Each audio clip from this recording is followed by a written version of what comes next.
ಭಾನುವಾರದಂದು ಪುತ್ತೂರು ಶ್ರೀ ಮಹಾಲಿಂಗೇಶ್ವರ ದೇವಸ್ಥಾನದ ಮುಂಭಾಗದ ಗದ್ದೆಯಲ್ಲಿ ಕೇಸರಿ ಪ್ರವಾಹವೇ ಹರಿದು ಬಂದಿತು. ಪುತ್ತೂರಿನ ಬಿಜೆಪಿ ಬಂಡಾಯದ ಪಕ್ಷೇತರ ಅಭ್ಯರ್ಥಿಯಾಗಿ ಸ್ಪರ್ಧಿಸಿದ್ದ ಅರುಣ್ ಕುಮಾರ್ ಪುತ್ತಿಲ ಬೆಂಬಲಿಗರಿಂದ ನಮ್ಮ ನಡಿಗೆ ಮಹಾಲಿಂಗೇಶ್ವರನ ಕಡೆಗೆ ಪಾದಯಾತ್ರೆ ಹಾಗೂ ಸೇವಾ ಸಮರ್ಪಣಾ ಕಾರ್ಯಕ್ರಮ ನಿನ್ನೆ ನಡೆಯಿತು.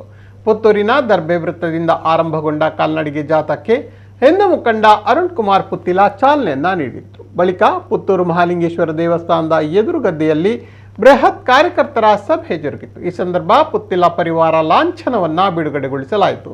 ಕಾಲ್ನಡಿಗೆಯಲ್ಲಿ ಸಾವಿರಾರು ಸಂಖ್ಯೆಯಲ್ಲಿ ಸೇರಿದ ಪುತ್ತಿಲ ಬೆಂಬಲಿಗರು ಹಿಂದುತ್ವದ ಘೋಷಣೆಗಳನ್ನು ಕೂಗಿದರು.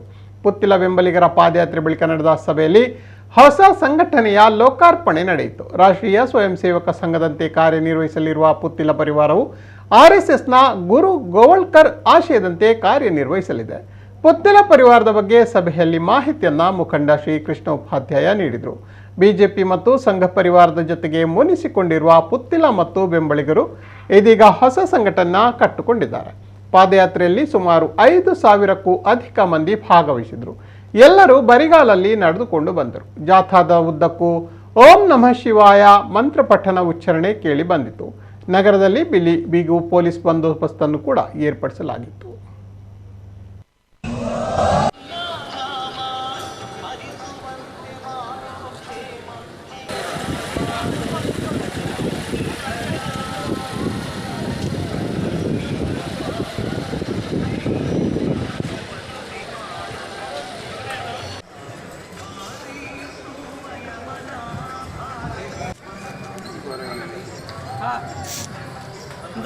आज